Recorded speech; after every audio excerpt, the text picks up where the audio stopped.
Hey guys, it's me, the dude who talks, and welcome. So, this is episode 2, and on this episode, I'll be talking about some of the gigs that I've been to, a couple of new songs that I'm enjoying at the moment, some thoughts and stuff, and a review. No time like the present to get into it, yeah?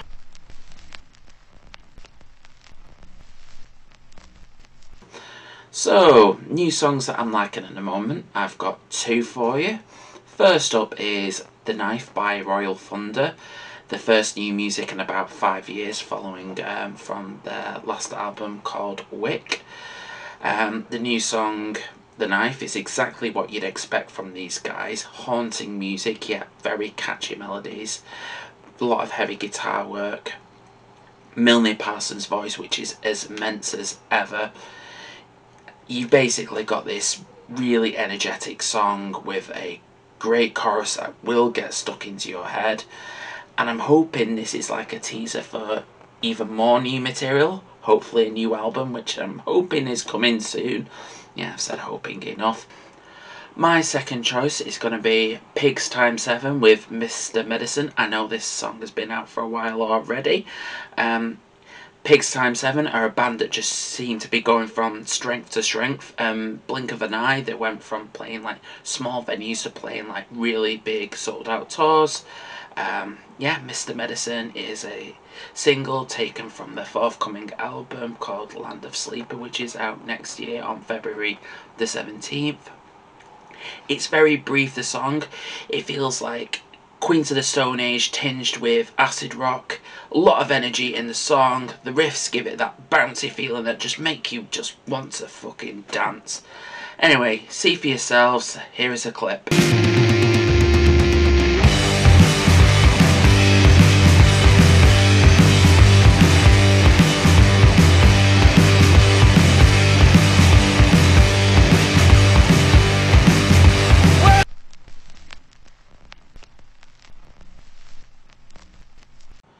So I've been to a couple gigs recently. 1, 2, 3, let's go. So I've been to a couple gigs recently. So I'll start off with Black Midi, which was at New Century Hall. I'll start with a little bit of a story regarding Black Midi, because I was very eager to go watch these guys. I was at Manchester Psych Festival earlier this year, and I said to my partner, alright, I really would like to camp out early at Manchester Royal Albert Hall, because, you know, I want to get a good seat, because Black Midi, I reckon there's going to be loads of people there and it'll be busy. So camped out earlier, watched a band before which was called Tina Rywan, really cool. However, Black Midi had like a lot of like sound issues beforehand, so it was kind of annoying because I camped out early just to go watch these guys, and then my partner was like saying, I kind of really want to watch Dream Life, and then I thought, okay, yeah, let's just do that. But luckily, Black Midi were announced a show in Manchester in a couple of months' time, and this is the show. So I'll be damned to miss them the second time. So I really like checking out new venues that I haven't been before, and to be honest, I really like New Century Hall. It's very intimate, and the light fixture is really trippy. Anyway, I got myself down early in time to catch the sports act, who were called Dos Monos. Now, I had absolutely no idea what they would sound like, as I hadn't checked them out prior. So when they came on, it was just one dude coming onto a high-pitched rendition of Wonderwall by Oasis, because, you know, Manchester. First song started and it was just one dude and his guitar, and he started singing a bit, and then suddenly out of nowhere this dude started crashing in on the decks behind him, and I was like, oh, okay, this is a surprise. And then the other guy just started coming in casually, just rapping away, and I thought, oh, okay, this was completely not what I was expecting. I was expecting some like dreary indie band, but no, this was like a complete left turn, and a really pleasant left turn for me. Best way to describe their sound would be similar to like Beastie Boys, a mixture of rock and rap. Absolute brilliant stage presence, and from what I can tell, the crowd really enjoyed it too. 1, 2, 3, let's fucking go. So, it was time for Black Midi, and they came on to this intro, and they opened up with 953, and from the get-go they had the crowd going. And this is what I love about Black Midi. They're not a metal band, but they absolutely get the crowd going into an absolute frenzy, just as easily as a metal band could. And to be honest, the Pits could easily rival any metal band that I've seen live. If I was feeling brave, I would have joined in, but I was content with watching from the back. The set list consisted of a few numbers from Hellfire, Cavalcade and Schlagenheim. There was also a bit of an extended jam which led into a couple of Christmas songs, and this was November, early November I might add. Absolute mad lads. Also, one of the best things about this gig was that the sound was right on point for these guys. So, my second gig, and this was Cure, and they were live at the Leeds First Direct Arena. And this was another venue I haven't been before, but way more opposite in scale, as it was like absolutely massive. So yeah, had a little bit of palaver at first, with me sitting in the wrong seat and just almost having a panic attack. I was like getting really anxious about it, like, oh my god, I think I'm in the wrong seat, I'm in the wrong seat. And I was there for like 20 minutes until I finally like found out that I was in the wrong seat, and I had to like go to like the next block. So yeah, I finally got settled in, finally, and this was during the Twilight Sad. Now these guys seem to support The Cure a lot, and I think they supported them the last time I saw them. Now, I don't think they're awful by any means. I just thought they were kind of forgettable. Now I want to just stress this is just my opinion about the Twilight Sad. And to be fair, it didn't help with me getting all anxious beforehand, and also there was quite a few distractions with like other people like coming and going, and also someone like tried climbing over like the row in front of me to get to my row, and they ended up falling like arse over tip backwards. It was quite a spectacle. Yeah, so the set was alright, to be honest, but they kind of feel like the band that you just put on in the background and just go, yeah, this is Twilight Sad, and just go, oh, cool, nothing special. I like to stress this is just my opinion. So after a couple of expensive double pinters later, it was time for The Cure, and I was excited. They started on right on time, and they opened up with a new song called Alone from the new album that they've promised us for over about 15 years, I want to say, give or take. The backdrops were amazing that they used on the set, especially with the opener with the moon. They did go back into more familiar territory with Pictures of You, A Night Like This and Love Song. I could tell from the set that they were going for like the least obvious songs in the back catalogue, I want to say, with a couple of songs that surprised me, and that was like The Last Day of Summer and Play For Today Too. They also thrown in a couple more new songs in as well, and the one thing that did have me smiling the most was when they played A Forest. I really love the opening riff to that song. And then they went off for the first time after End Song, and then came back with two more sets, and the last set was more of like the crowd pleasers, the crowd favourites, and you can probably guess what they closed with, and that was Boys Don't Cry. Definitely feel like age is just a number with Robert Smith. His voice is still sounding the same and as excellent as ever for, you know, like over 40 fucking years. And musically it sounded incredible. It was so polished. And, you know, I just had the biggest fucking smile on my face as it ended as I watched The Cure again.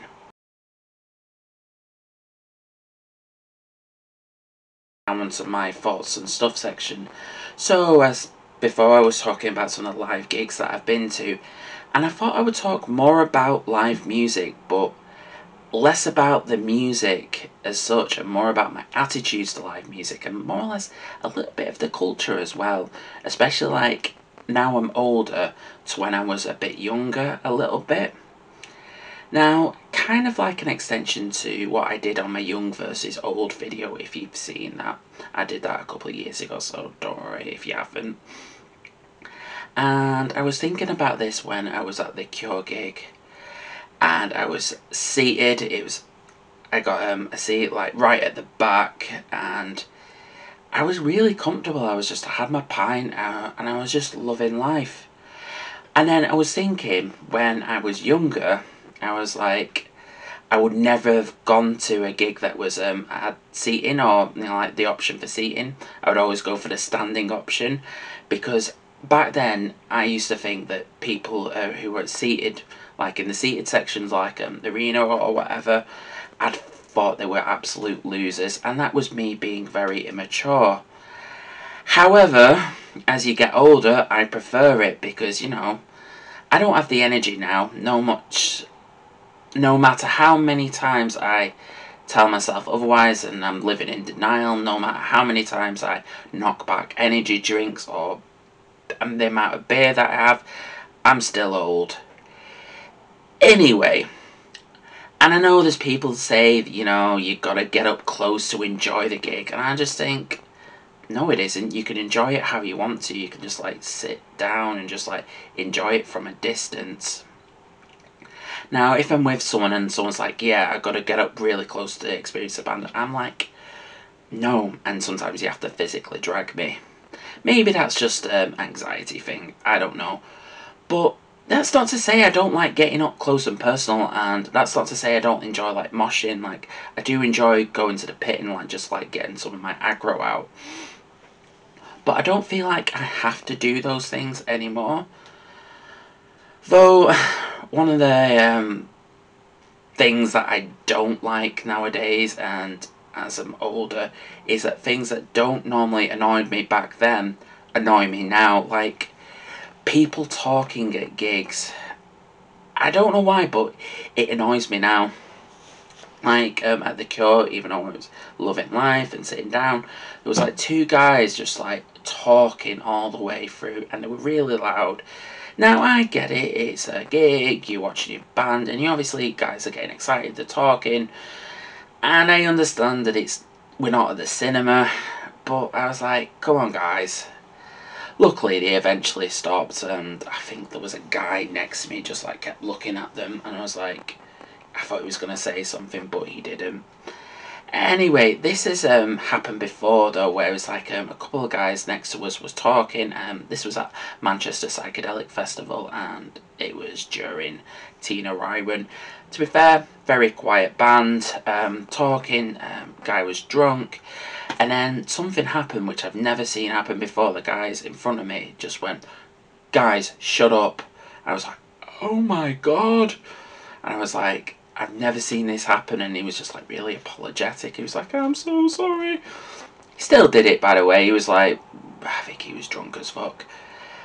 But yeah, he did it. So, moral of the story, just enjoy gigs how you want to, even if it's like, say like standing gig or standing and you just want to stand at the back. Do it. Do whatever you want to fucking do to enjoy a gig. Don't let anyone like tell you otherwise.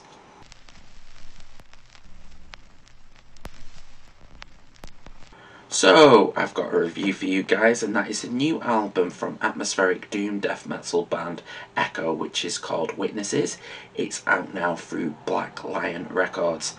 Echo were formed in 2007 in Brescia in Italy and feature Mauro Ragnoli on guitars, Simone Sacchieri guitars and keyboards, Agostino Bellini on bass, and Fabio Uretti on vocals.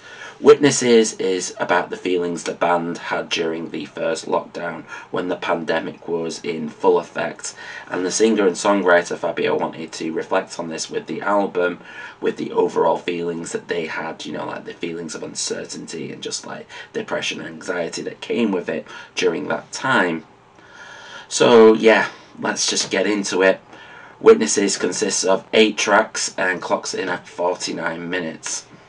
So I'm going to start off with how much I like the album artwork. I really like the art style, and I would definitely pick this up on a blind buy basis if I haven't heard anything from this band prior and it was in a music shop. So we'll start off with the opener of the album, which is called Lethargy. It's essentially a minute-long ambient intro that consists of mainly feedback, and this makes way into Laudanum, which you get this slow chugging riff, and there's a bit of melody thrown in there too, and it's definitely giving me Paradise Lost and My Dying Bride vibes, definitely on the gothic side of the doom spectrum. The main riff is slow and chuggy, that for anyone who likes to headbang, this will be, you know, up your street.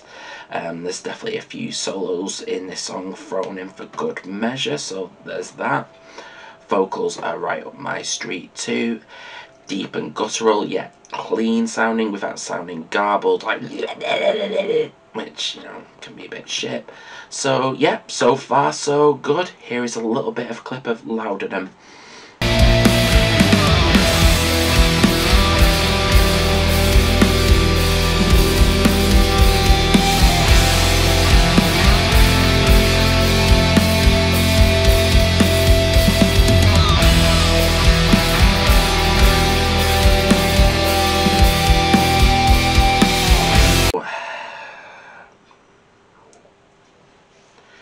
Next up is the song Fate Takes Its Course, which starts off with a little bit of an acoustic guitar, but then you get this build off and it leads off into this.